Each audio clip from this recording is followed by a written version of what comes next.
Society taught you to be nice, to be humble, to be liked. But none of these made you respected. It made you tired, invisible, easy to be used.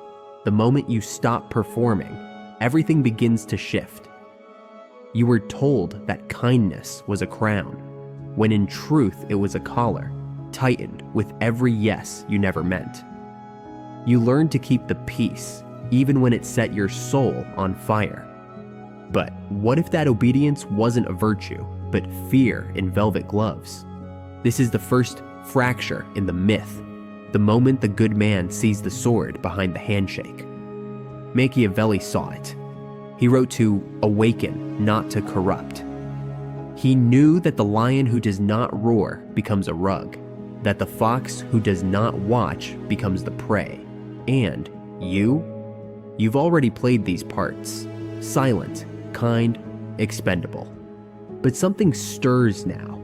The silence you once feared becomes your weapon. Just like Schopenhauer's Hermit King, you retreat not in weakness, but in power, unseen, untouched, unpredictable.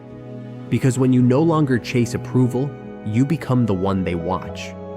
Now the true game begins. The feeling. You felt it before you named it, the fatigue of performance, the erosion of your edges. You gave, nodded, smiled, obeyed. Not because you believed, but because you feared the cost of refusal. The applause of others became your leash, and still, you were invisible. But now, the theater burns. You no longer pretend that virtue alone can shield you from wolves. The myth of moral reward has collapsed, and in its rubble lies something sharper: awareness.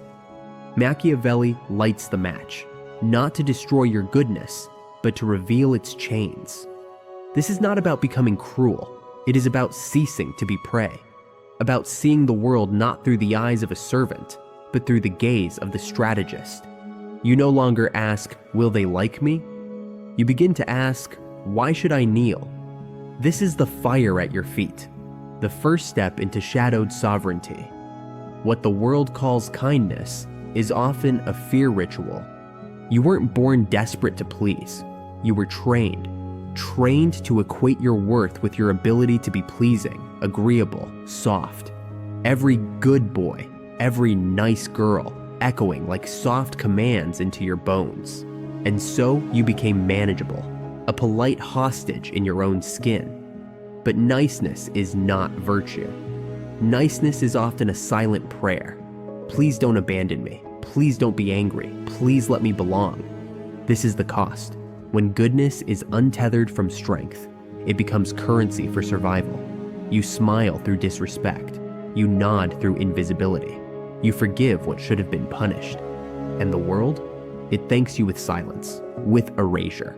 Because in a world governed by utility, the overly kind are not admired. They are used. To break this spell, you must stop calling it kindness when it's fear. And you must stop calling it morality when it's self-erasure. Realization. But what if kindness was never the goal? What if the very image you polished, the calm, the understanding, the always forgiving mask, was the reason no one feared losing you? The world does not punish saints. It forgets them. And the forgotten must now remember something older than manners. Something written not in smiles, but in strategy. Machiavelli did not write The Prince for monsters. He wrote it for those tired of being prey. In his world, and yours, the lion and the fox are not metaphors. They are survival incarnate. The fox sees the snare before the others even sense danger. The lion does not need to strike often, only enough for his silence to carry consequence. Together, they form the new sovereign self, perceptive, poised, and utterly untouchable. To be feared is not to be cruel. It is to be seen as a presence with teeth. This is your rebirth, where virtue becomes a choice, not a burden, where your image is no longer a window, but a mirror, reflecting only what you allow the world to see. You do not owe your authenticity to those who weaponize it. You owe yourself control. And yet, power brings silence. Not the silence of submission, but of separation. For the one who sees the game no longer plays it by their rules. So what happens when the newly awakened no longer perform, no longer explain, no longer chase? They vanish, not in weakness, but in design. There comes a point when presence becomes pollution. Every conversation feels like theater. Every room, a stage of shallow rituals and reflexive masks. And you, newly unshackled, begin to feel the weight of voices that no longer move you. This is not misanthropy, this is clarity. Schopenhauer did not withdraw from society because he hated it, but because he understood it.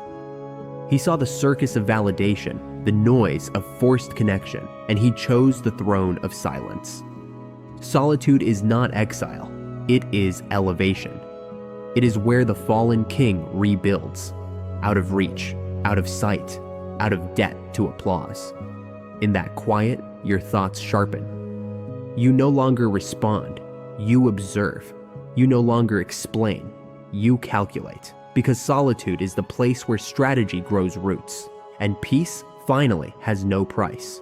But solitude does more than protect, it transforms. In the stillness, you begin to hear a sound you'd forgotten, your own voice. Not the voice molded by expectation or softened by guilt, but the raw, elemental self, the one buried beneath 1,000 performances. You realize then, freedom was never about escape. It was about unmasking, about stepping outside the mirrored hall of social approval and finding that you are still there, intact, untamed, undeniable.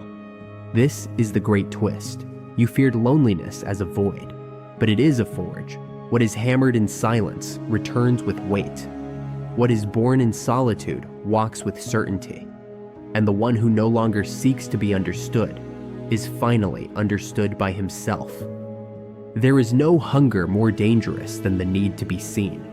You were taught to crave it, to contort yourself for it, to see approval as proof of worth. But the moment you cut the leash, everything shifts. You no longer laugh to be liked. You no longer speak to be seen. And the world, it feels the fracture.